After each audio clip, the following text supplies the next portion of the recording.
Your Royal Highness, Your Royal Highness, ladies and gentlemen, I have the honor of conveying to you the greetings and warm wishes of His Majesty the King, King Jigme Khesar Namgyal Wangchuk, to His Excellency Mr. Oliver Grimson, the President of Iceland, and to all the distinguished delegates to this, the first Himalaya Third Pole Circle meeting. On behalf of the government and the people of Bhutan, I also have the privilege of extending a very warm welcome to all of you here. I wish you successful deliberations, but I hope you get to enjoy your country too. Please bear in mind that you are not just visitors here, you are also our guests. And as valued guests, we insist on getting to know you. So do your work, have your meetings, but please make some time for us to get to know our people, to get to know our country, and to get to know our culture.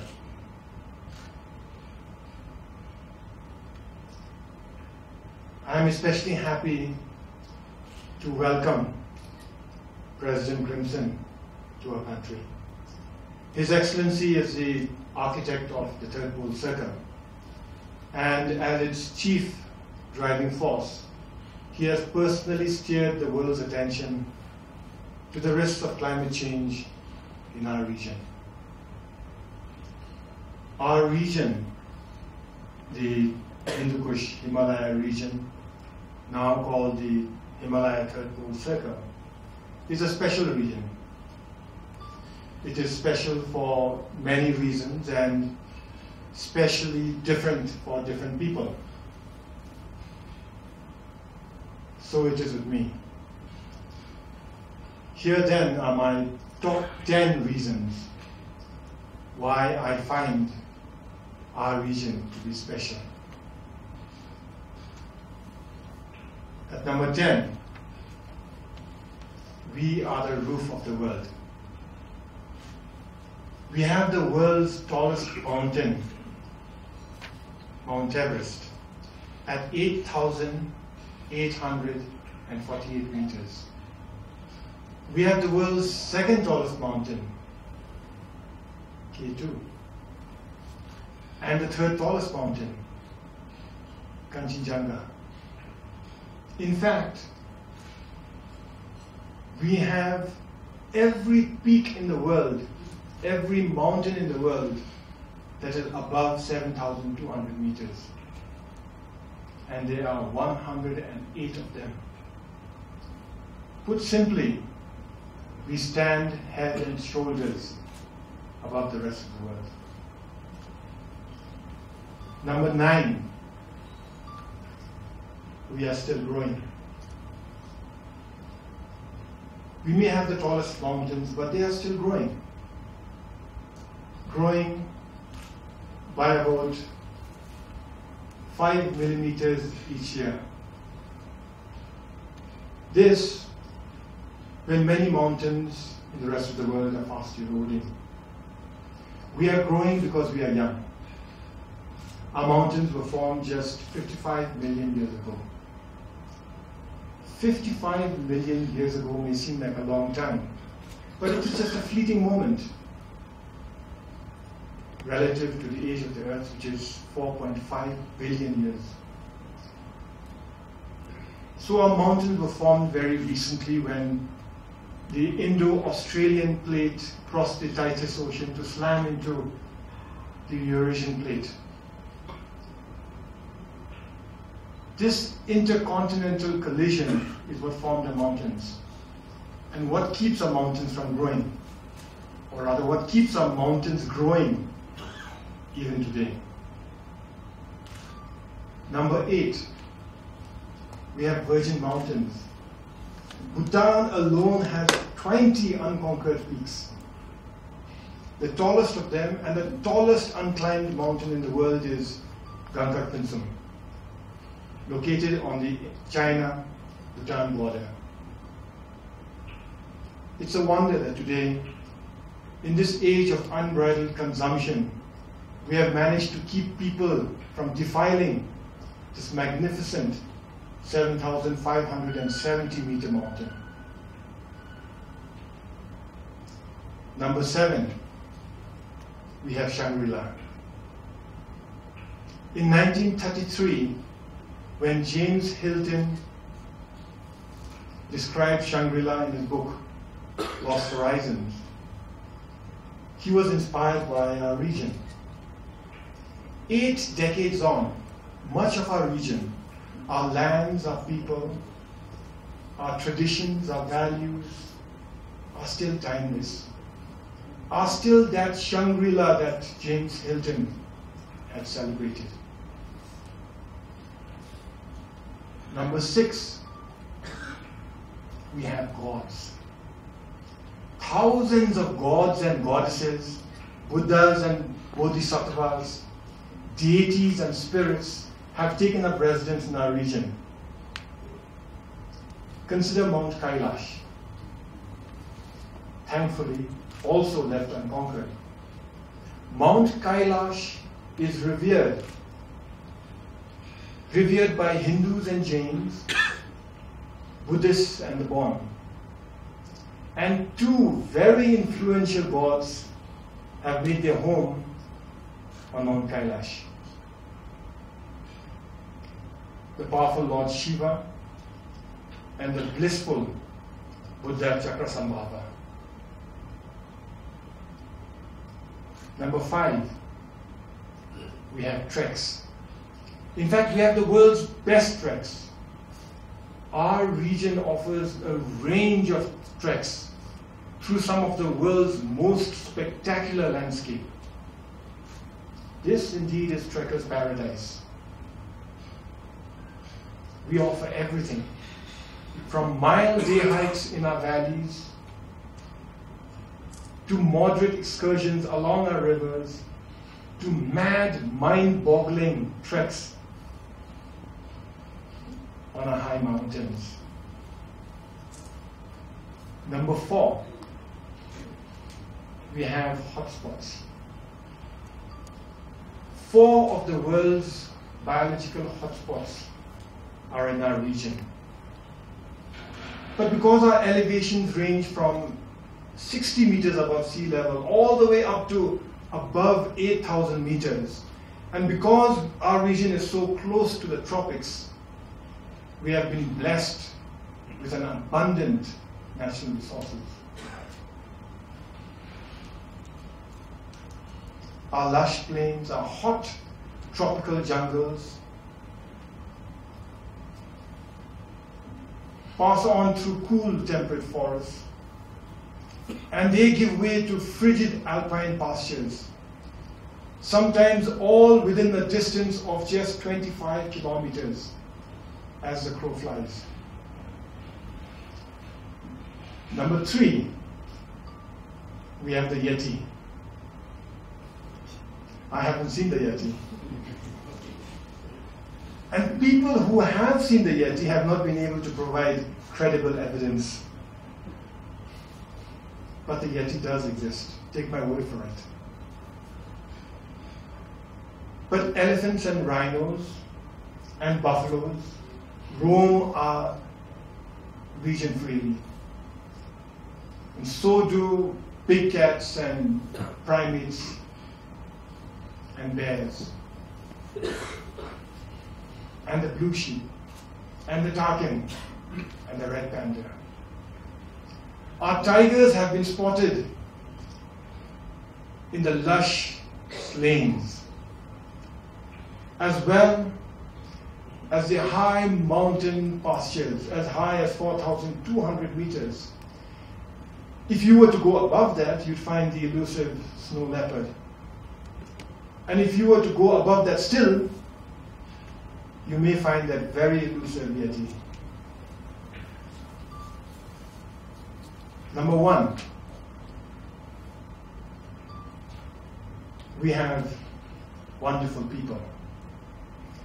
210 of us have made our home in this region, across 4.3 million square kilometers. We are the handsome Afghans.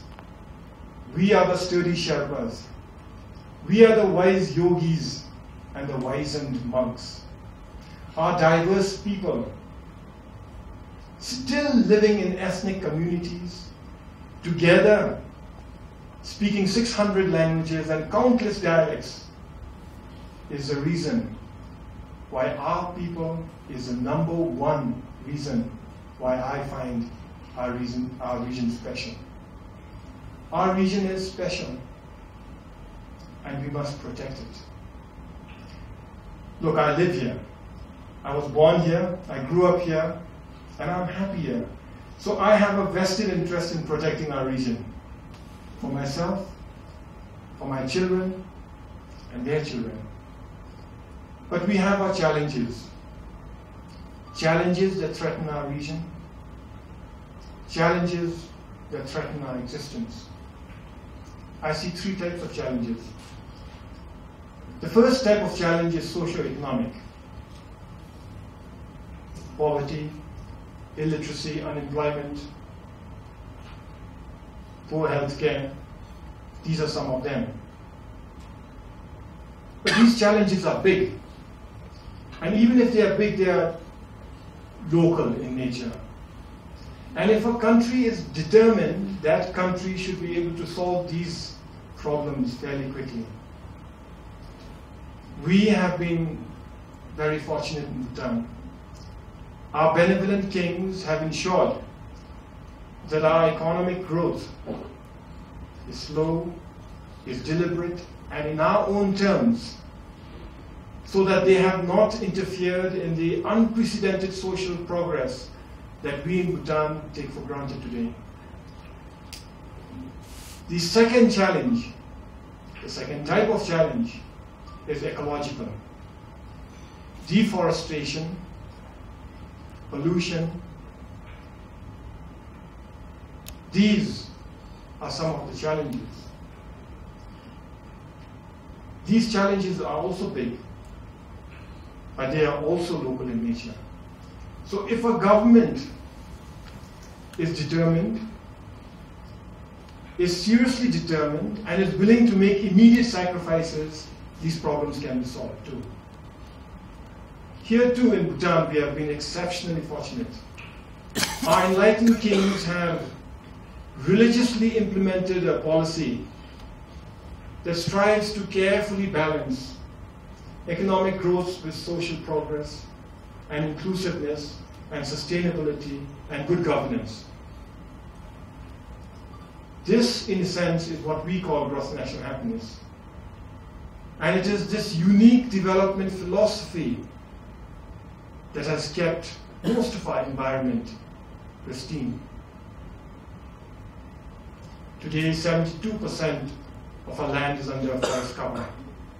More than half our land, 52% of it, is protected as nature reserves, wildlife sanctuaries, and biological corridors.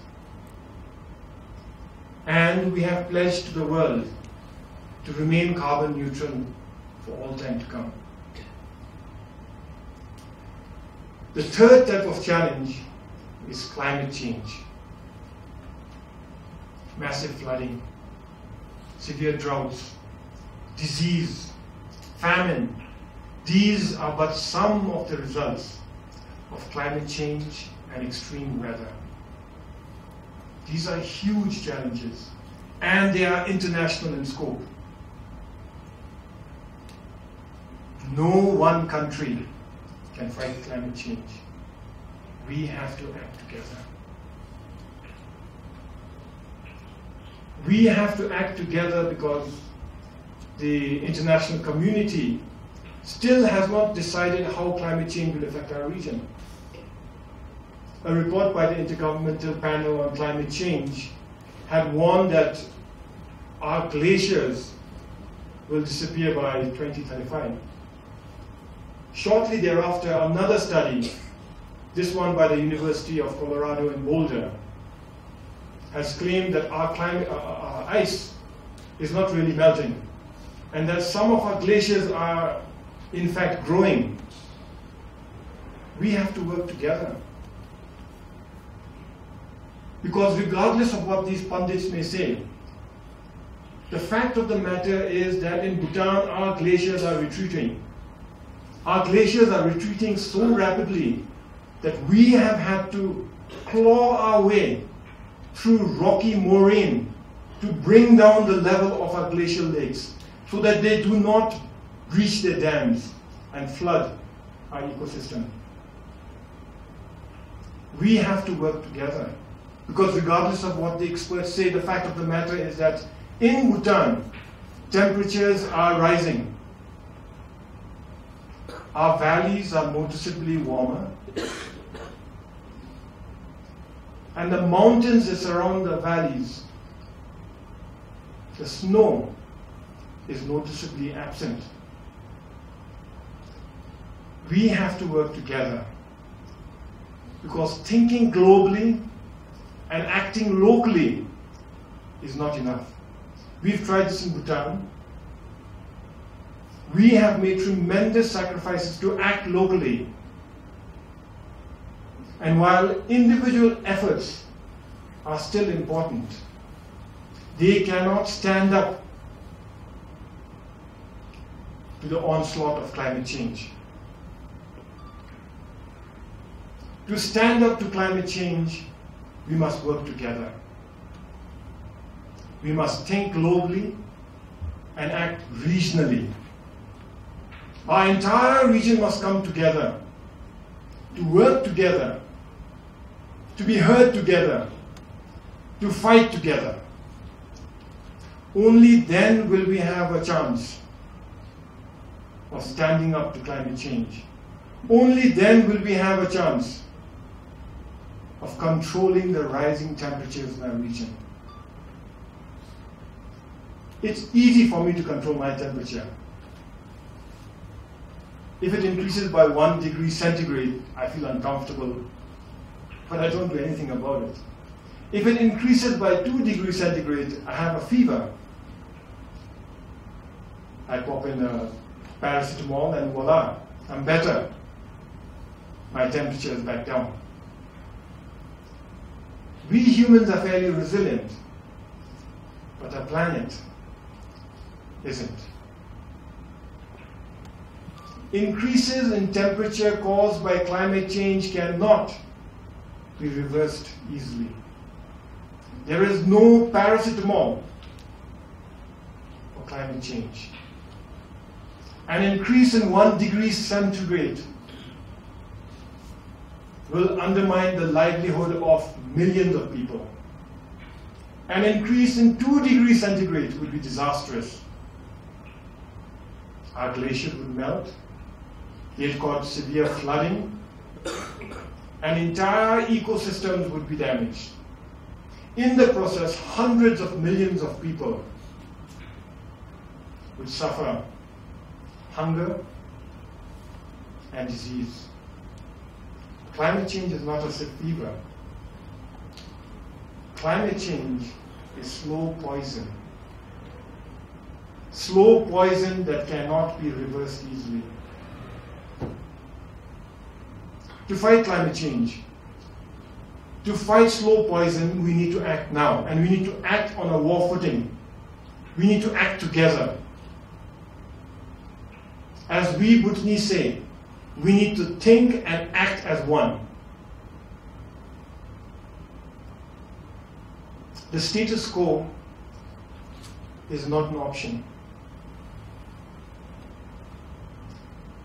So I urge our delegates here to think and act as one, to think globally and act locally, to force your individual governments to do their individual parts to save their individual ecosystems. The status quo is not an option. It is dangerous.